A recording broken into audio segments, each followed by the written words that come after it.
E aí, pessoal, tudo certo? Eu sou o Alan, eu sou mestrando em Economia Aplicada pela Universidade Federal do Ouro Preto e hoje eu estou trazendo um vídeo aqui que eu gosto muito de comentar sobre, que é sobre a ANPEC. Para quem não sabe, né, tá caindo de paraquedas nesse vídeo, é a prova da Associação Nacional dos Centros de Pós-Graduação em Economia, ou que seleciona, que os centros usam para selecionar os alunos de mestrado, né, e doutorado também alguns, mas no geral é mestrado em economia no Brasil. Como você viu pelo título, eu queria trazer um assunto aqui. O principal é sobre a escolha dos centros, né? Como escolher um bom centro para a ANPEC, como você distribui os 6 centros que você pode escolher durante a prova. Porque eu imagino que você deva estar aqui, com certeza é graduando ou já está no finalzinho da graduação em economia, né? Deve estar interessado já em fazer pesquisa, em fazer coisas relacionadas à academia de economia, ou quer dar um up aí no currículo, dar uma melhorada aí, quer depois fazer um trainee para uma multinacional, quer ter um currículo bom mesmo e tá a fim de ganhos salariais para o setor privado. Eu imagino que deve ter escolhido mestrado e está pensando aí qual dos centros, né? Porque tem muitas opções aí para você escolher. Pode parecer meio estranho, né? Porque para alguns ali que já são manjados da prova, pode parecer muito óbvio, né? Que o centro que você escolheu determina como você vai estudar. Mas para muita gente isso não é verdade, né? Tem gente que sequer lê o edital da prova direito, tem gente que não, que está estudando há 3, 4 meses, só depois se toca que você tem que focar em certas disciplinas que são baseadas nos pesos que cada centro dá na prova, né? Então, é bem bizarro isso, pode parecer idiota, mas acontece, tá? Então eu queria dar algumas dicas aqui. Não quer dizer que eu tô certo, tá? Você pode ter outros critérios aí para escolher um centro de pós-graduação em economia, então eu vou dar as minhas dicas aqui que eu acho legais, tá? Você pode deixar outras nos comentários, tá? Primeira coisa que você tem que entender é que essa é uma prova desigual. Como assim? Bom, acho que já é conhecida, né, que a ANPEC ela tem as vantagens e desvantagens. A vantagem dela é que você pode escolher um centro, e, na verdade, escolher não só um centro, né? Escolher vários centros ao redor do país. E, claro, você consegue fazer isso pagando uma inscrição só, fazendo uma prova só, um processo seletivo só. Ao contrário de outros, que você aplica para menos centros, né, em outras disciplinas. Você tem que fazer projetos, tem que fazer entrevistas, você gasta... Às vezes as taxas de inscrições são abusivas. Não que a ANPEC não seja abusiva, tá? Mas, por exemplo, você vai aplicar para 10 centros de X lugares lá, por exemplo, e você tem que aplicar meio perto. Às vezes tem entrevista presencial. Então tem tudo esses custos adicionais ali que às vezes podem ficar mais caros. Podem, não estou dizendo que ficam, tá? Então tem essa vantagem unificadora da ANPEC. Mas a gente sabe que a desigualdade do nosso país ela é refletida na prova, né? Então, a condição social das pessoas que fazem ela é bem desparelhada, né? Então, tem gente que vai passar lá, que está estudando para passar na GV, na PUC-Rio, na USP, que passam um ano só estudando, né? Não tem condição financeira para isso, consegue se dedicar a pagar um cursinho, e pessoas que estão lá estudando e trabalhando ou fazendo outras coisas e precisam e tem bem menos tempo para estudar e acabam não podendo dar todo o potencial que elas podem para fazer a prova. E tem números já provando, né? Tem várias coisas estatísticas já levantadas sobre esses problemas relacionados à prova. Tanto que vários centros estão tentando trazer cotas e tudo mais. Mas enfim, por que eu estou falando da desigualdade da prova no geral? Porque é bom a gente entender o nosso próprio limite dentro do que a gente consegue, né? Não querendo desanimar a pessoa, longe disso, tá? Mas vamos pegar o meu próprio caso, vou me usar de exemplo aqui. Eu tinha fazendo meu último ano de graduação e eu tinha um trabalho de 8 horas. Então eu sabia que eu tinha X horas, por exemplo, no ano para estudar, porque eu queria fazer no mesmo ano. Eu não podia me dar o luxo, né, para poder fazer no outro ano. Então eu tinha que fazer no mesmo ano e trabalhando e fazendo o último ano de graduação. Então isso me come muito tempo e eu tinha que me focar muito mais. Eu tinha que escolher a dedo as disciplinas que eu tinha que estudar, quais tópicos eu tinha que estudar, como isso vai poder me ver quais centros eu podia chegar e até quais centros eu não podia chegar, né? Eu via que, eu acho que, dado meus testes, minhas pontuações do que eu estou fazendo aqui, eu não consigo passar na posição 400, né? Esse foi o meu limiar, na verdade, que eu coloquei. Eu não consigo fazer acima de 400. Então, eu não marquei nenhum centro que eu não conseguisse entrar acima de 400, porque seria desperdício de um centro que eu poderia entrar numa posição mais baixa. Então, isso é para você pensar dentro da sua capacidade, dentro daquilo que você está fazendo nos simulados. É um pouco triste, dada a situação? Mas a gente tem que também saber esse limite. Então, tem várias tabelas aí mostrando quais as posições médias que chamam. Tem uma famosa aí, eu vou deixar na tela aí de 2018.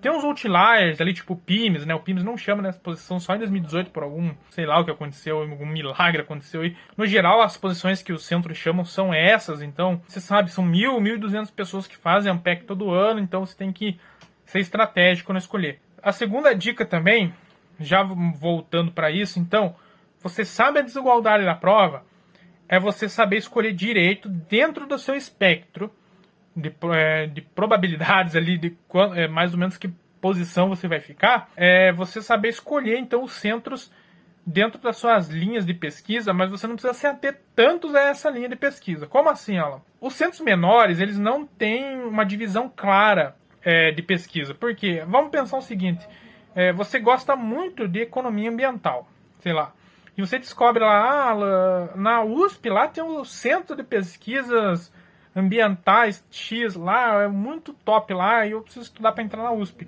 Não necessariamente. Por quê?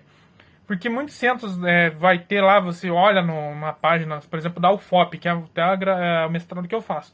Vai ter lá só desenvolvimento econômico e aplicada, né? Que é o métodos quantitativos, não lembro agora. Então vai ter só esses dois tópicos. Não necessariamente quer dizer que não haja diversidade de pesquisa, tá? Dentro todos esses espectros aí, dessas duas divisões, vai ter complexidade econômica, vai ter pessoal que trabalha econometria teórica, vai ter pessoal que trabalha história econômica, vai ter gente que trabalha métodos numéricos, então vai ter várias coisas. O melhor é entrar nos centros, olhar os professores que dão aula, olhar as linhas de pesquisa, enfim. Isso se você estiver pensando em linhas de pesquisa, tá? Porque eu até não recomendo tanto. Eu recomendo que você entre mais com cabeça aberta em relação a isso.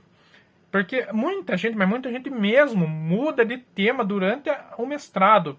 Tem gente que entra maluco por macro, mas faz aula de micro, faz microeconometria e outras coisas lá, e muda. Vai lá fazer uma pesquisa completamente diferente sobre qualquer outra coisa relacionada a micro e esquece macro. Então eu acho que quando você vai entrar no mestrado e escolher e fazer essa escolha de linhas, eu acho que não se ater tanto a isso. Se atenha à qualidade do mestrado, às disciplinas, a estrutura, enfim, essas coisas são importantes, tá? Mas não se apegar tanto a nível de publicações dos professores, né, essas coisas, né? Mas não se apegar tanto a essa questão de linhas. Veja o que os professores andam fazendo. Acho que isso é mais importante e, claro, dentro disso você consegue distribuir os centros dentro daquele espectro que você acha que você vai conseguir. E outra coisa, dentro desse espectro, mais uma dica, não conte com uma ou duas opções, tá? Você tem 6 opções, pelo amor de Deus. Então você tem que estar 6 escolhidas. Você tem que estar com esses 6 programas como factíveis, porque no dia da prova pode dar tudo errado. Sei lá, se no simulado você estava tirando 5 pontos em micro e no dia a prova tá um inferno e do nada você vai tirar 2. E você precisa estar preparado, porque isso vai diminuir a tua posição e você vai estar caindo lá pro quinto. Tem gente que às vezes não marca, às vezes escolhe 2 centros só e tem 6 opções. Isso é coisa de maluco, na minha opinião, tá? A não ser que você seja, sei lá, tenha dinheiro para refazer um pack só para fazer aquele centro dos seus sonhos, beleza, mas acredito que não é a realidade da maioria ter R$400 para pagar todo ano e refazer até entrar num lugar. Pelo amor de Deus. Pegue o espectro, saiba, ó, dentre 400 e 800, quem que chama? Por exemplo, digamos que esse seja o seu espectro aí de posições que mais ou menos você acha que vai ficar. Quais são as melhores opções dentro que eu queria aqui? São essas? São as 6 mestrados? Sei lá, escolhi aqui Federal de Santa Maria, escolhi Federal de Pelotas, escolhi o sei lá, Federal de Juiz de Fora, Federal de Ouro Preto, sei lá, monta ali o seu coisa de acordo com o que você pesquisou, com coisas que talvez possam se tornar interessantes para você, caso você não consiga. Eu falei, sempre ter primeira opção, segunda opção, terceira opção. Isso é muito importante. E, claro, já indo para a quarta dica, você tem que estar com essas escolhas bem montadas, porque a prova que você vai fazer é de acordo com essas escolhas. Então, cada centro, tem centro que não cobra brasileira, tem centro que cobra, tem centro que dá mais peso para macro e micro, tem centro que dá menos. Então é fundamental que você saiba já daí essa escolha, porque você vai montar a sua rotina de estudos. Você que tem tinha muito pouco horário, que era, por exemplo, o meu caso, eu estudei muito micro, estudei muito estatística, matemática também um pouquinho, apesar de não muito. Então, eu tinha que distribuir esse pouco tempo que eu tinha em coisas bem úteis, bem certeiras, e conseguir fazer mais ou menos onde eu queria, né? Eu não tenho vergonha nenhuma de falar, né? Eu fiquei em 632 no meu ano.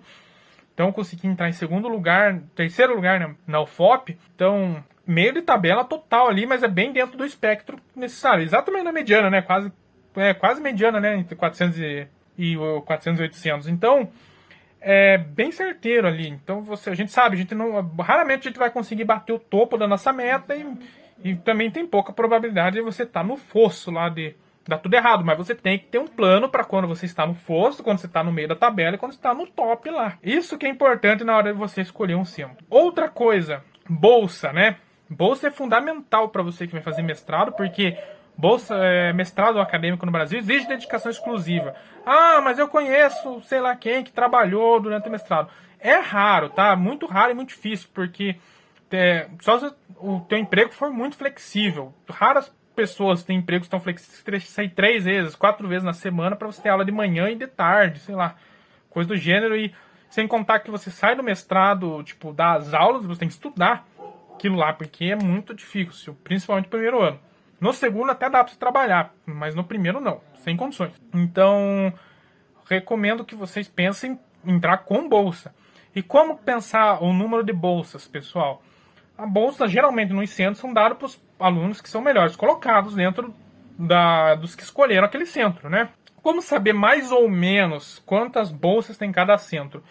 Eu tenho uma estimativa por cima baseado na nota CAPES. Isso aqui é um chutômetro, tá? Porque isso varia de centro para centro, porque tem centros, por exemplo, que tem apoio estadual. Eu estou chutando só a Bolsa CAPES CNPq, né? Que são as principais financiadoras aí de bolsas no Brasil. Mas tem, por exemplo, agências estaduais, por exemplo, a FAPEMIG aqui em Minas Gerais, tem a FAPERJ no Rio de Janeiro, às vezes pode dar mais 2 bolsas por centro aí, esse tipo de coisa, mas é mais raro, tá? Vamos sempre, chutem bolsa sempre por baixo, ainda mais na situação que a gente tá no Brasil. Como distinguir, então? CAPES 3, que é a menor nota possível ali, eu chuto sempre de 15 posições, 3, 4 bolsas no máximo, teto 4 ali. Bolsas, 4, 5 bolsas. Ali é chorando, tá? Então, é um terço da turma. Mas geralmente eu acho que eu chuto entre 20% e 30% da turma com bolsa. CAPES 4, eu já chuto 30, 40, nessa ordem da turma. CAPES 5, 40, 50. CAPES 6, 50, 60, até 70. E CAPES 7 costuma ter ali quase para todo mundo, mas eu acho que a maioria dos CAPES 7 tem bolsa para todo mundo. E isso costuma variar bastante, porque tem CAPES 6 que pena com bolsa e tem CAPES 6 que tá chovendo bolsa para todo mundo, porque, como eu falei, às vezes tem apoio de agência estadual, tem alguma empresa, alguma coisa que financia a bolsa de pesquisa para algum... Enfim, essas coisas que você sabe acontecem, então é interessante deixar claro que isso varia. Mas então, eu acho que vocês chutarem esses valores aí para a bolsa, dá para vocês saberem que posição que vocês precisam saber ficar. Por exemplo, eu sabia que eu precisava ficar entre os 5 primeiros da UFOP. Então, dada a mediana que eles costumam chamar, eu sabia lá, putz, até aqui eu consigo, até aqui eu não consigo, e é isso. Para cada centro tem essa mediana e dadas as posições que em média eles chamam, né? Como eu falei, tem a planilha famosa ali da distribuição do centro, vocês olham lá mais ou menos e chutam os melhores que são chamados lá para você conseguir ter ideia e quem que são a média e os últimos mais ou menos que vão receber bolsa. E claro, custo de vida, né? Custo de vida é importantíssimo, né? Não adianta você pensar que você vai passar na USP, morar em São Paulo com R$1.500, tá? R$1.500 não dá para você viver em São Paulo, é muito difícil.